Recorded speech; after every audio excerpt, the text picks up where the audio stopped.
আসসালামু আলাইকুম।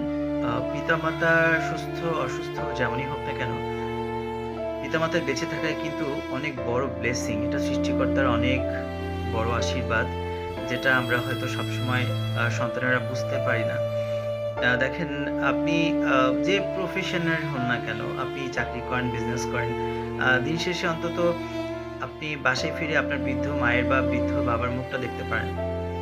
যাদের বাড়িতে মা আছে তারা কিন্তু এক্সাইটেড থাকে যে, "হ্যাঁ, আমি কখন মায়ের মুখটা দেখব?" আপনার লাইফে যত সারাদিনের ক্লান্তি আছে, সব কিন্তু এক নিমেষে দূর হয়ে যায় ওই মায়ের মুখটা দেখলে, ওই বাবার মুখটা দেখলে।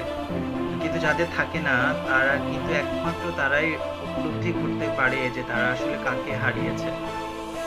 যাদের সাথে এই জীবনে আর কখনো দেখা হবে না। চাইলেও তাদের সেবা শুশ্রূষা করার সে সুযোগ থাকবে না।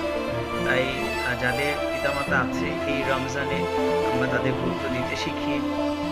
তাদেরকে সেবা করার যেহেতু আমাদের সুযোগ আছে, আমরা আমাদের এন্ড থেকে যতটুকু পসিবল, অনেকে আছেন যারা কাজের প্রয়োজনে পিতামাতার কাছ থেকে দূরে থাকেন। আপনার যতটুকু অ্যাবিলিটি আছে আপনি ততটুকু তাদেরকে ফাইন্যান্সিয়ালি সাপোর্ট দেওয়ার চেষ্টা করেন। আপনি অন্ততপক্ষে তাদেরকে এই ফিলটা দেন যে আমি দূরে থেকেও সার্বক্ষণিক তোমাদের সাথে আছি, আপনাদের সাথে আছি। হ্যাঁ, আপনাদের কোনো সমস্যা নাই, কোনো টেনশন নাই। সেটা ফাইন্যান্সিয়ালি হোক, যেকোনো কারণ হোক না কেন।